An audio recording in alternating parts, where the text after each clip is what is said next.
La fuite de la Terre pour échapper aux conditions qui y règnent, qui la rendent, disons, difficilement habitable, voire inhabitable, c'est effectivement un des poncifs peut-être les plus nocifs de la science-fiction,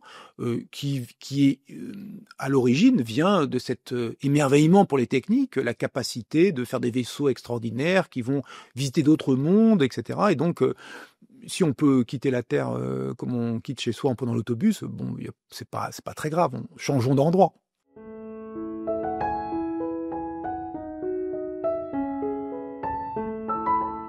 À cause des hommes, à cause de la pollution, du changement climatique, des désordres environnementaux, il y a une Terre qui devient de moins en moins habitable.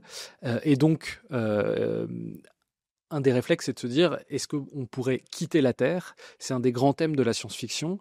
Est-ce qu'on peut quitter la Terre? Et donc, en fait, ce qui est intéressant, c'est que tout cet imaginaire du voyage interstellaire, de la colonisation spatiale, va percoler dans le monde réel et va avoir une influence sur nos choix politiques, sur nos choix technologiques. Et c'est pour ça que je t'ai invité aujourd'hui, c'est que je trouve que c'est très intéressant de voir comment la science-fiction et notamment tous les voyages orbitaux peuvent marquer l'imaginaire collectif.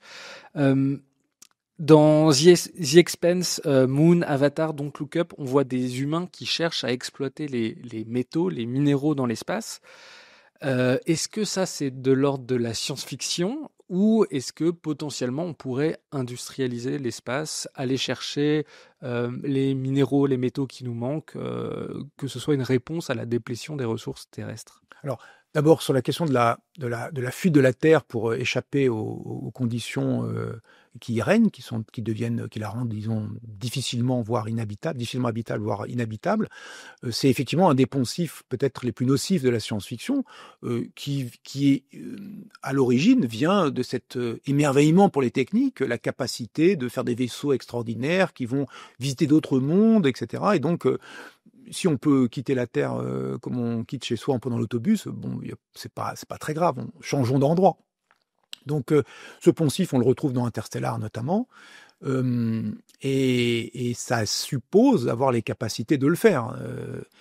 Si c'est pour envoyer 3-4 personnes, d'ailleurs dans Don't Look Up, ils s'en vont et puis il leur arrive des problèmes. C'est d'ailleurs assez drôle comme conclusion. Et évidemment, ceux qui s'échappent, c'est pas la majorité, bien sûr. Ce sont qui ont les moyens de s'échapper, ceux qui ont la capacité à payer le ticket de sortie. Et c'est un prix élevé. Et donc, évidemment, ça pose aussi tout un tas d'autres questions sociales et politiques sur qui s'en va, qui reste et qui s'en va, qui s'échappe du bateau en train de couler, qui a causé la perte du bateau. Qui s'échappe du bateau, ben, c'est un peu les mêmes. C'est chose dire, c'est ceux qui ont les moyens de le faire, ceux qui ont une empreinte environnementale extraordinairement considérable au regard de l'humanité moyenne. Alors sur la facilité ou pas d'exploiter les ressources minières en dehors de la Terre, elles sont évidemment bien plus considérables que la Terre elle-même, parce que l'on parle de le système solaire en entier. Simplement, c'est beaucoup plus difficile parce que exploiter les minéraux qui sont contenus dans un astéroïde, même un astéroïde modeste, de quelques centaines de mètres de taille, ça se chiffre en milliards de tonnes de minéraux potentiellement exploitables, il faut y aller.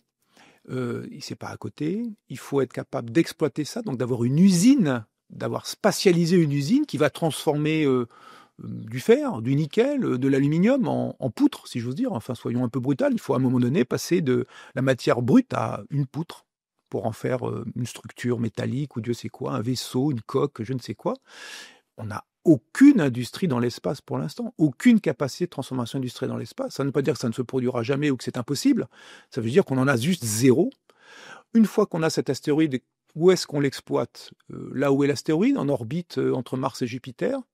Où est-ce qu'on déplace cet astéroïde pour le mettre en orbite? Alors, autour de la Terre, faut pas rater son coup. Il y en a qui pourraient décider que peut-être on a raté, on n'a pas fait oups, et puis c'est tombé au mauvais endroit. Bon, donc peut-être ce serait en orbite autour de la Lune, par exemple. Déjà, ce serait moins risqué. Enfin, en tout cas, il y aurait moins de sous-entendus géopolitiques éventuellement, parce qu'un caillou qui tombe du ciel sur un pays, on comprend bien que ça fera un trou. Enfin, il va se passer quelque chose.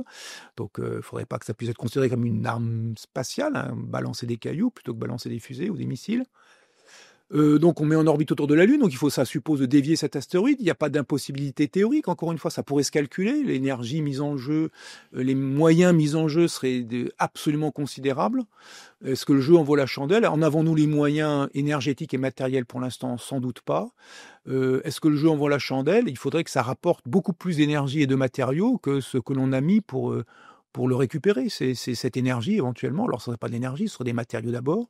De l'énergie, si on mettait des grandes stations, si ça donnait accès, parce qu'on est capable de mettre, disons, d'industrialiser un peu l'espace, de mettre, au lieu de les envoyer depuis le sol, je ne sais pas, mettre des gigantesques panneaux solaires en orbite, qui donneraient les moyens d'avoir une énergie éventuellement considérable en orbite, plutôt que pas grand-chose. Les panneaux solaires de la Station spatiale internationale, ils fournissent une centaine de kilowatts en chiffre rond. 100 kilowatts, c'est pas beaucoup. Ça fait quoi à peu près? 100 kilowatts, alors l'abonnement en puissance d'un logement standard, c'est 6 ou 9 kilowatts. 100 kilowatts, c'est disons une dizaine de logements, l'équivalent d'une dizaine, d'une quinzaine de logements. Hein. Donc pour faire fonctionner 6 personnes, un logement. Évidemment, ils sont dans des conditions extraordinairement difficiles. Hein. Ils sont dans l'espace, il faut fournir tout, il faut produire l'air, il faut purifier l'air, il faut purifier l'eau, il faut recycler l'eau, il faut chauffer, il faut isoler, il faut électrifier, il faut 1000 choses à faire pour ne pas mourir.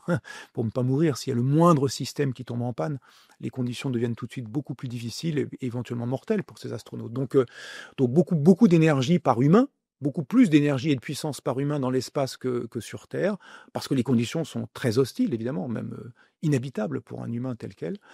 Donc c'est très coûteux en énergie.